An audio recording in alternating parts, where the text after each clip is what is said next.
This is it. This is what I hope to get to Brighton in exactly 1 month's time. Oh, it's going to be pretty close. There isn't going to be any time to spare, I don't think. I'm hoping that all the bits that are now ready to put together will go together in the right sequence and work when they are together.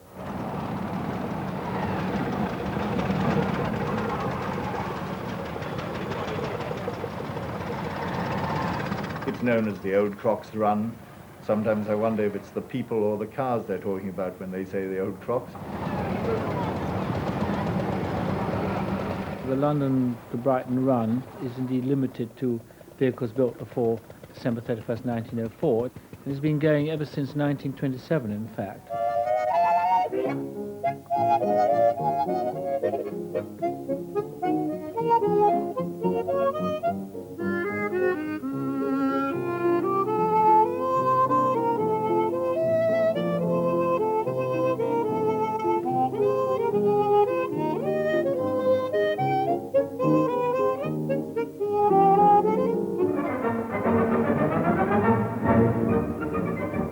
The rally celebrates the Emancipation Day run of 1896. Up to that time, horseless carriages, as they were called, had to be led by a man with a red flag. Some angry pedestrians still think it's a pity the law was ever changed. Of course, it's not a race anymore, very strictly not, in fact. But in 1929, the first finisher got a cash prize, and the average speeds were recorded for several years afterwards. But as the Brighton run gained respectability, I'm afraid legislation and rules and regulations came in, and all this rather nice informality vanished. In fact, you can still get disqualified if you go too fast, which is not more than 20 miles an hour average. Nearly 300 veteran cars have been taking part in the annual London to Brighton run, and as Roger Currell reports, the first to finish came in half an hour before everyone else on 3 wheels. First to finish was Welshman Johnny Thomas on a French Rocher tricycle. He covered the 53 miles in 2 hours and 20 minutes. I didn't overtake anybody, I didn't race anybody, but I got down to Brighton at 10:20.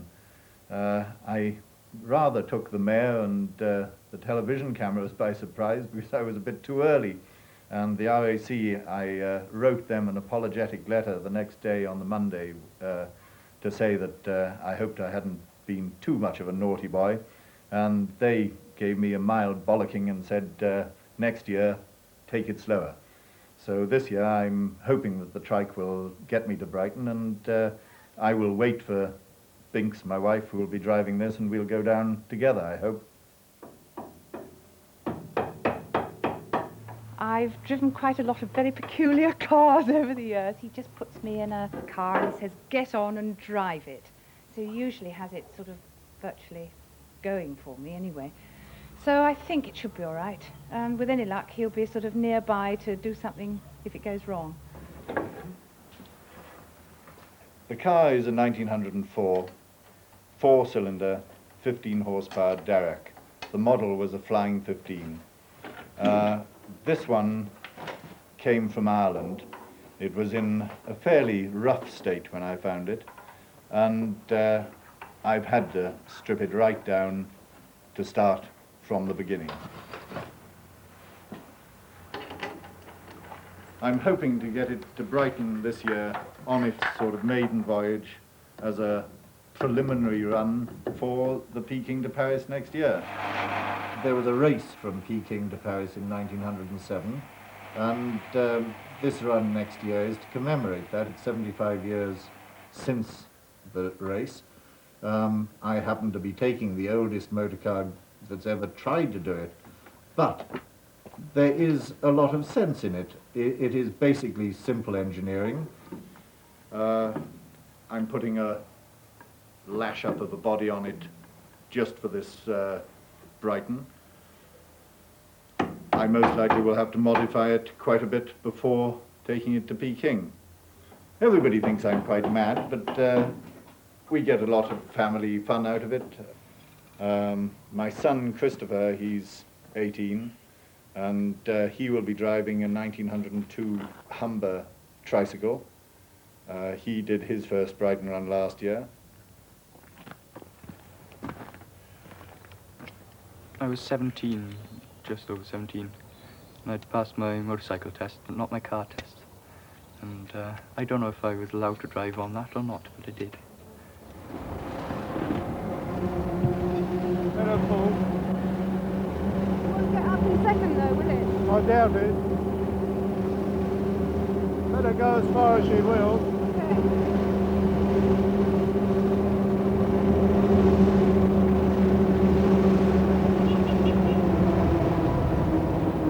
Change now. I've always been interested in the veteran car, and I've always planned to learn to drive it, and my sister Deborah has as well. But then, unfortunately, my father died at Christmas, and he's been doing the run since 1949. And I think when he died, we didn't want any of those things which naturally happened when he was living to be dropped out of our sort of yearly calendar. And one of those things, along with things like Christmas and birthdays and things like that, was the London to Brighton run. And so we decided that to keep up the family tradition, we would learn to drive it in the rally. Deb and I are learning, we go out once a week now to get some practice on the car. A lot of people were very pleased because I think after my father's death, I think a lot of people at the works, for instance, thought that that was going to be the end of it.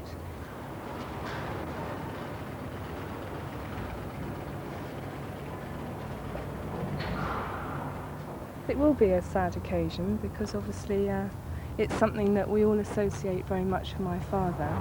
He would have been thrilled if he'd known that Manda and I were going to drive in the London to Brighton. And what I regret most of all is that he isn't here to see us doing it.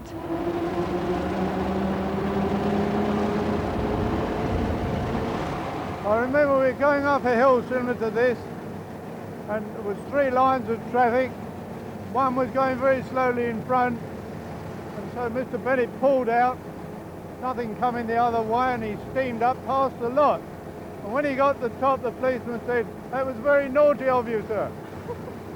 I doubt we'll be doing anything like that. I don't think we shall.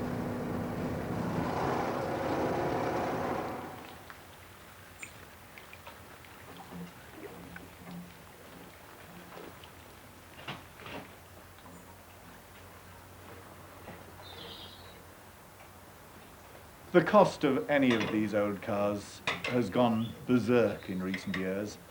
It's a great pity because a lot of the enthusiasts who were enjoying the old cars can't afford it. A lot of business people have moved in. The only thing that's rather nice is that some of the big businessmen who move in with lots of money and a man to do the car and a man to mend the punctures and everything else, they find that it gets infectious. This, even as a wreck, was worth thousands of pounds, but when it's done, it will be worth, I suppose, upwards of 25,000.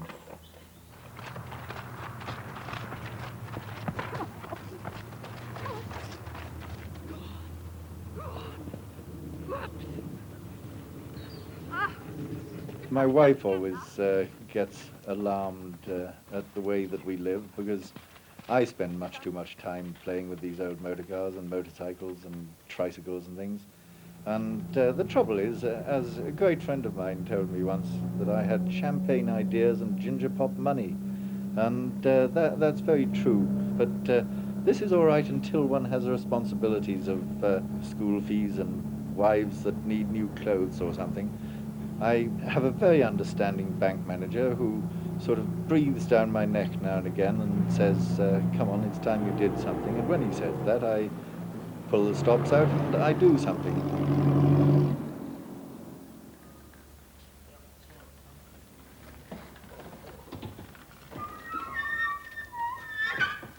Last year we had the most stupendous problems with the Queen's 1900 Daimler, which kept on breaking down for design reasons rather than mechanical.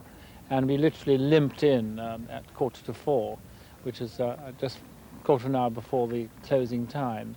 I never count my chickens, even when I was only 5 miles from Brighton. I mean, things have known to happen in that last 5 miles. And one year, in fact, we ran out of petrol on the line with Jimmy Clark, the Grand Prix driver. We actually pushed it over the line.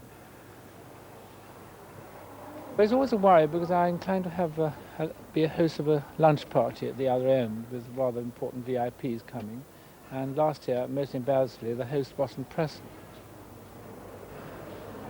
After all, if you have a punch, you're unlikely to find a beaded edge tire in the local garage, or a trembler coil, or an inlet valve, or a spring, or whatever it may be. In other words, the whole of maintenance and repair of these historic cars is so totally different to the modern car that there are very few mechanics would even know what you're beginning to talk about. I'm having a new inlet valve made. That's from last year. I'm taking a spare with us with this one. Good.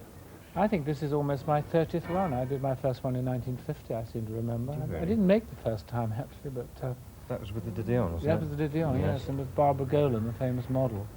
But I think, anyway, I think we're slightly better set up now. I think well, I hope so. Pray for good weather, anyway.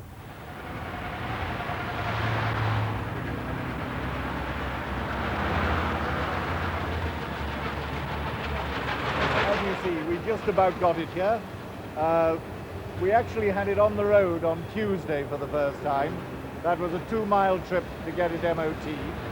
On Thursday, we took it out for the first time on the road, genuinely. Gave Binks her first driving lesson in it, and took it up a very steep hill where we seized the gearbox. That left us Thursday evening to get the gearbox to bits and put it back in, and Friday morning at 7:30 we left home and we drove 220 miles here in the pouring rain. So by the nick of time we made it. I'm still a bit nervous. I've had a few lessons this morning driving it round Hyde Park. Frightened a police horse, but apart from that didn't do anything too awful.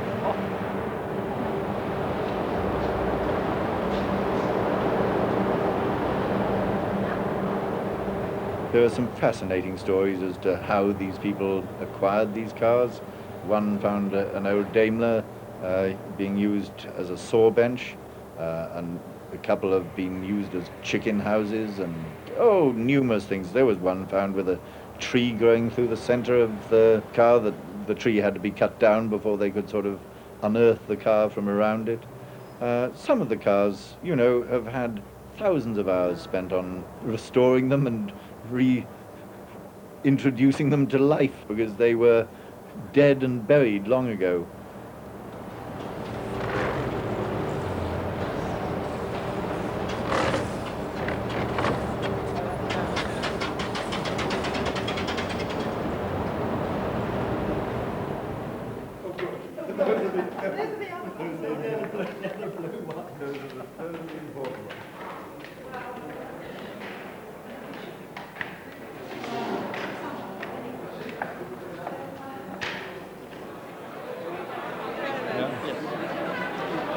So are you expecting to make it all right? Yes, we definitely. Well, I think so. What year is your Panhard? 1904. 1904. Well, that's wonderful. I have some Panhard. I have a 1900 with hot tube ignition. I guess the only one in the whole world. And Tim had the big old Wolseley, which little Arthur's got now. Yeah, I had the 2430 Wolseley. Yes, part of it. I'm going halfway with Binks. Coming with Binks as the riding mechanic with Binks, and then Alan Lewis is joining us at the halfway stage and going from Gatwick down. Yes, I'm going to take the beginning bit, and then Deb's taking the end. And your brother in the middle? Anthony in the middle, yeah. So you and your husband sharing the drive then? No, he's going off on his trike. He's got a 1996. Oh, like cavalry. Gertrude Courtney. A lot of people caught Gertrude and they were asking for autographs.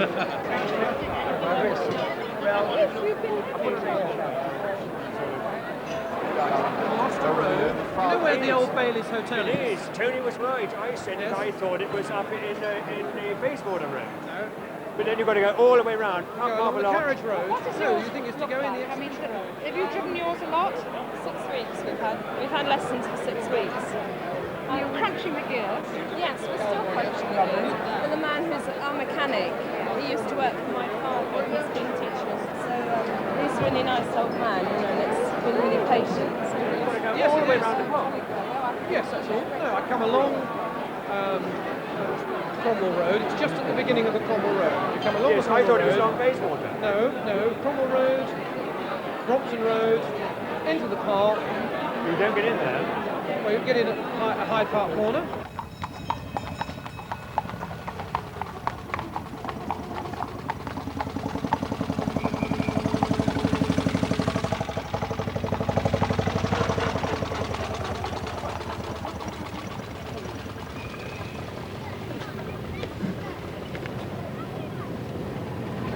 I'm feeling very confident. I mean, the girls are going to make it. There's no two ways about that. I'm quite confident driving the motor car, sure of that. I'm sure we're going to get there, but I have got quite bad butterflies in my stomach. But we'll be okay. Okay. Well, welcome back to the start of the London to Brighton Veteran Car Rally, and with me the former Grand Prix racing driver Sterling Moss. 1 minute.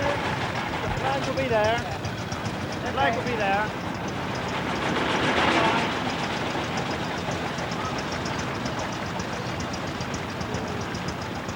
You're giving a half minute call.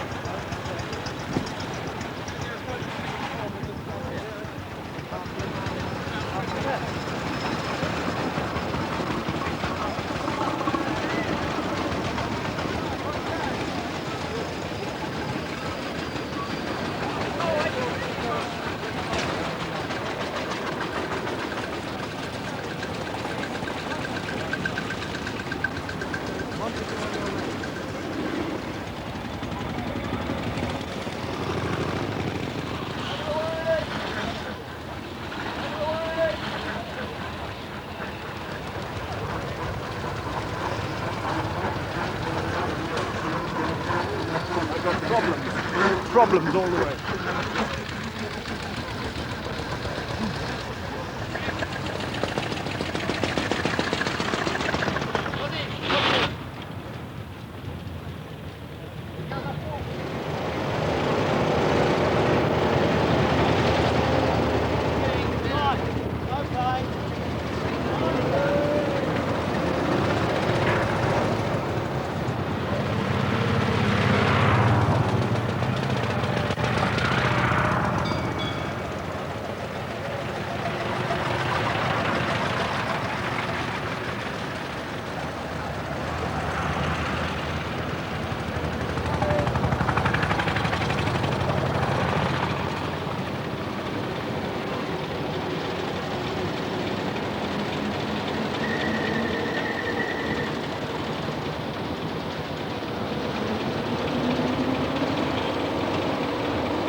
Very different than driving a modern car, and though I've double declutched in a modern car before, because I had a very old Morris 1000, it's very different on this one, and it's much bigger, and the brakes don't work very well, so you can't sort of stop in a sixpence, and so it is quite nerve-wracking, but very exciting. It's good, a lot of fun.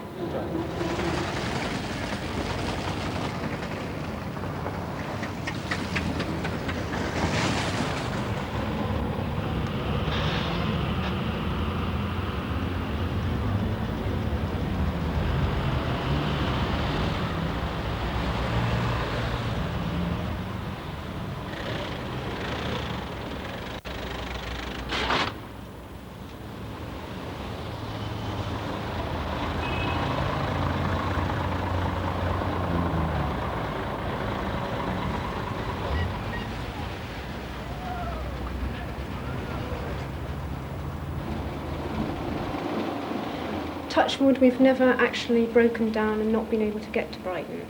I mean, hopefully that's going to happen this year.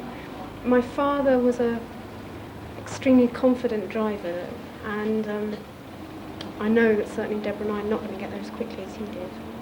And it was quite nerve-wracking sometimes to drive with him, because being so confident, he would get through the tiniest spots at quite a fast speed. And the worst drum we ever had was when Johnny pitched me out on Westminster Bridge in the pouring rain in a long Mac, and I was just left there to find my own way down, and I belted along and got a lift eventually. Then we came to a hill, and I was pushed out again because I was too much weight at the back. Poor thing, too heavy. And then eventually my sister-in-law picked me up and I went down in a modern car. You're listening to the coastal sound of BBC Radio Brighton. It's 9:20. It's Sunday People with Jenny Bale. 300 veteran cars are now on their way to Brighton, taking part in this year's London to Brighton run. The first cars are expected to arrive in Brighton in about an hour's time.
It's the challenge to me of getting a really early vehicle, the 57 miles to Brighton. That's why I like my little 1898 tricycle, because that has no clutch, only the one gear, fixed speed, so you can only improve it insofar as you can advance the ignition to make it go faster and retard it to make it go slower.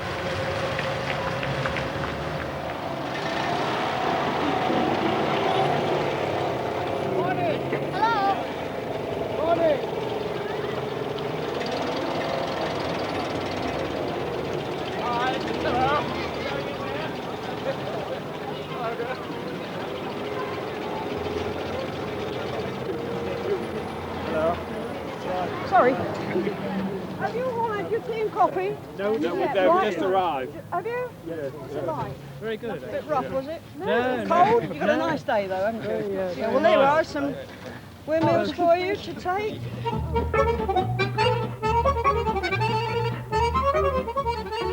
It is the oldest event of its type in the world. It's watched by up to 2 million people every year. These veteran cars are extremely valuable. People look after them like it would be a family heirloom, and I think they would do anything to keep them going. And of course, although there are only 300 cars in the run, because they're rationed literally by the police, there are over 1,000 entries every year from all over the world. All sorts of people have been in the run, and the first royal was in fact Prince Rainier of Monaco in 1968, followed from our royal family point of view when Prince Michael took part with me 2 or 3 years ago.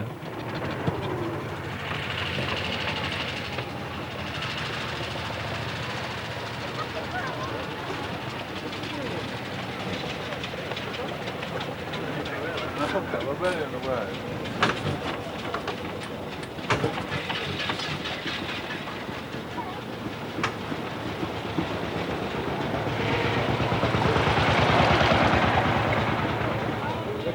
certainly wish to see, even if it was colder, a crisp, bright morning, rather than the drizzle that's prevailing. Maybe at the moment. here's the first car now. Mr. Bentley. And the mayor is here to give you his laugh. Thank you very much. Congratulations on the first And a Parker pen. May I present you with your plaque? Thank you. And the mayor gives him his plaque, his medallion. And there we are, a Parker pen. Thank you very much. And many, many congratulations once again.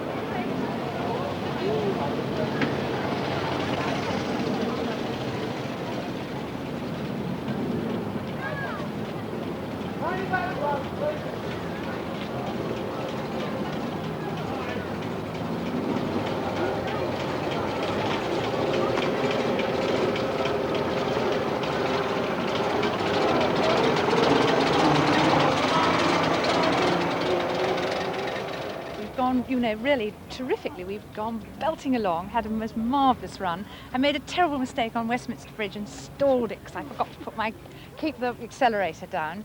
So anyway, Tim jumped out, cranked it up, and off we went again. And once more at Red Hill, I think I stalled it. But apart from that, it's gone absolutely beautifully. It goes like a dingbat. But Christo has been ahead of us all the time. We've never seen him until the stop now. So, you know, I think it's good now. But we'll probably press on and hope the second half goes as well as the first half, really. Oh, I've had a very good run. I've had no problems. I've just kept going. I've been trying to catch father up, who's had various troubles ever since he started, but though he's still going, so I haven't managed to catch him up, so he's not that slow. But his petrol tap fell out of the bottom of the petrol tank. He broke his oil pump, his mirror's fallen off, and his carburetor's fallen off. Other than that, he's still going well.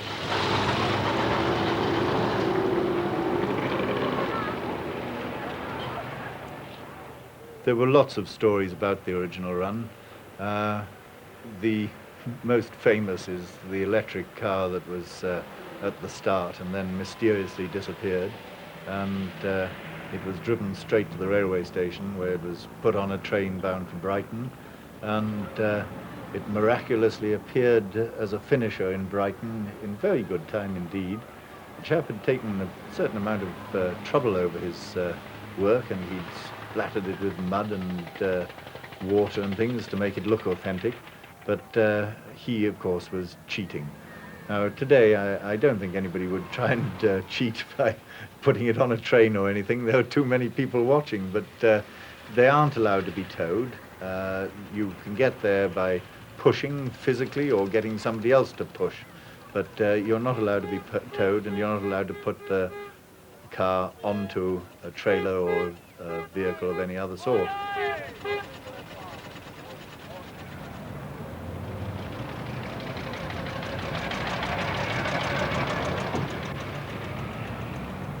Well, harmless masochists probably, because one has to get up extremely early in the morning, sit in a car sometimes in the rain, and struggle down in conditions which the veteran car was not supposed to go, in other words, heavy traffic conditions.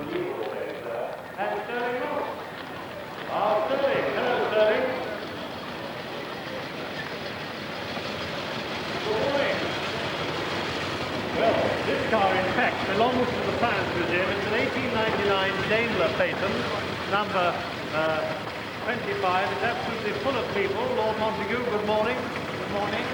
Tell us all about it. Well, it's been a good run, really. Tremendous crowd. It's not cold. It's just a bit damp when you get to Brighton.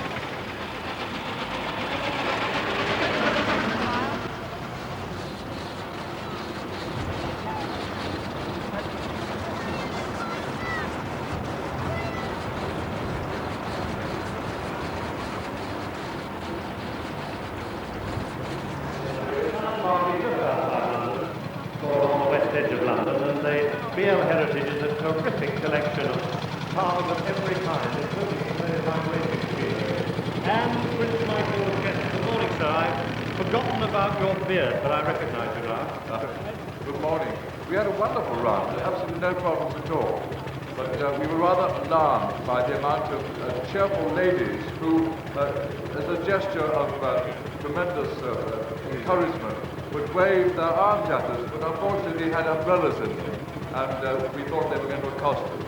luckily we managed to escape.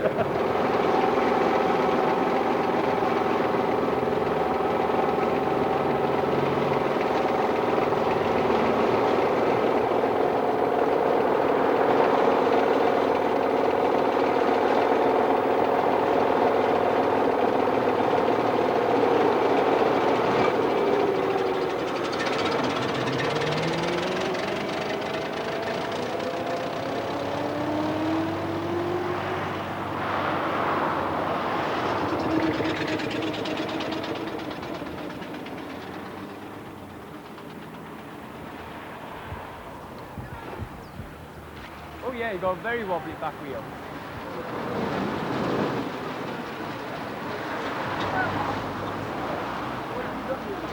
I do. Terrible troubles, and it's got the windwams on it. Wobbles. Is it the axle that's going? I don't know. 3 people have stopped and said, "Was it red?" It's really it? bad. Yeah. Well, I hope it gets me home. The bearing's gone, I think. Oh dear, oh Lord. And there's me going at 100 miles an hour. No, she's going in the centre, isn't she? Come on, let's have a look. Oh dear. Is it all right? It's really like that. I noticed, and I've been going terribly fast too in that last little bit. Never mind. Well, we waited to go in together. Oh, she'll get us there, all right? She'll get us there. Yeah. Oh, she will, she will. I'm sorry I watched that change, and I've been doing lovely flying changes. After doing the 200 miles up to London, down to Brighton, you can go on the trailer to go home. Right, splendid. I am glad. Poor thing, it really is quite wobbly, actually.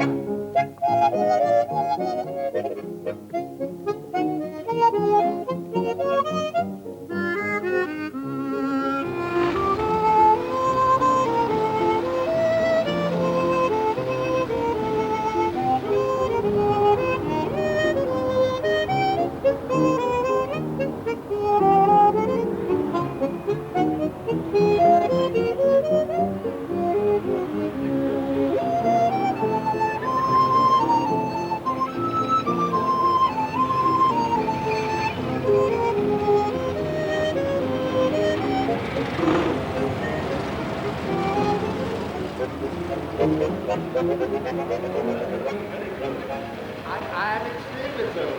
The car's going marvellously, and so am I, because I've had a new valve put in my heart, and it works a treat. It certainly does. I haven't seen it on the...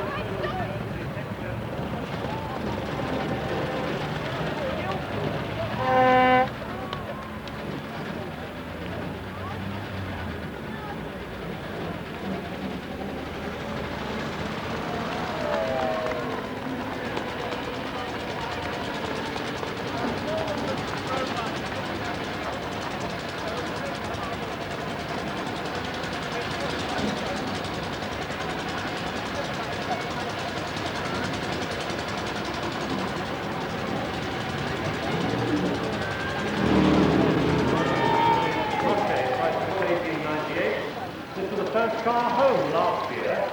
Where have you been this year? Well, after last year, you know what happens after Lord Mayor's show, don't you? Well, it was one of those days. The petrol tap came out, the oil broke off, but my son made it and my wife behind. Well, the whole family are here. All time. Dans le petit boîte, il y avait 2 paquets, il y en avait un dans la malle derrière. We had to grind the valves because one of them was burned. Is correct? Burned. So we tried to grind it to see if it is the good way. Will you make Brighton? Please? Will you arrive in Brighton? I hope so. We have 1.5 hours.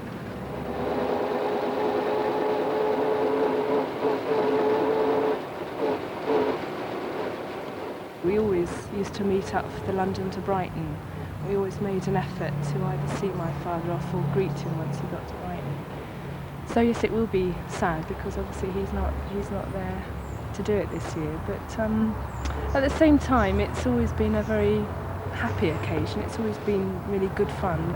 Amanda and I are just keen to carry that on, and Anthony as well.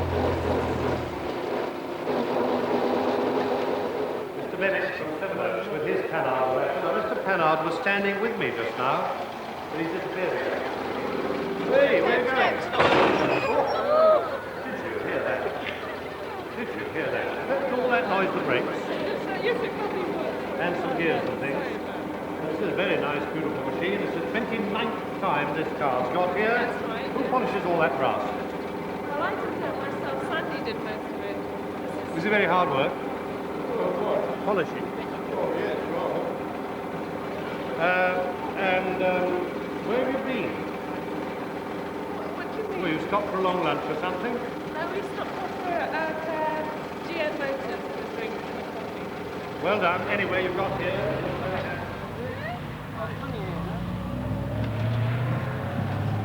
Ah oui, il n'y a pas d'embrayage. C'est de gauche, donc après. Bonjour, merci. Allez.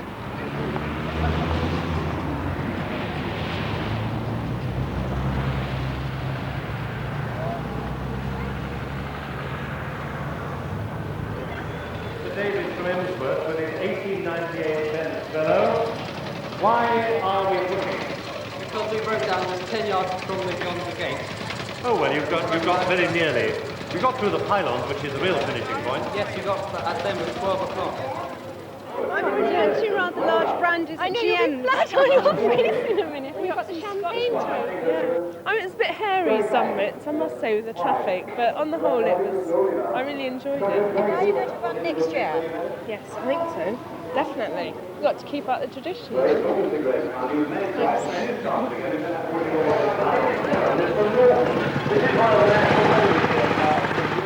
After this, Paris speaking, if it's still on. If we could enter Russia from another country, Russia would be all right. But because we're going from China into Russia, apparently there's a little bit of friction, we could say. And the organisers are very worried, obviously. It won't be such a historic event because it won't be doing the same route as the original run. But if it's still on, I would like to be there, yes. Go to the last one in because I have to shut the microphone down in about 20 seconds from now, and here he comes. Well done indeed. It's the girls. Mr. with a Columbia Electric. If you knock me over, that will be assault and battery, won't it? Never mind, forget it. You're going to drive it back now? No. Rather positively, ladies and gentlemen. Well, you've made it by about a minute in here at 4 o'clock. So you go and sign off at the caravan down there. And this is the second time you've got this car in. And you've only just done it this time, but you've done it. Congratulations and welcome. Thank you. And that's it, ladies and gentlemen. That's the end of the 1981, the 85th anniversary London-Brighton run. This is it. Thank you very much indeed. See you all again next year. We'll try to have some sunshine for you. This is Anthony Marsh wishing you a nice, safe, careful drive home and a very good night.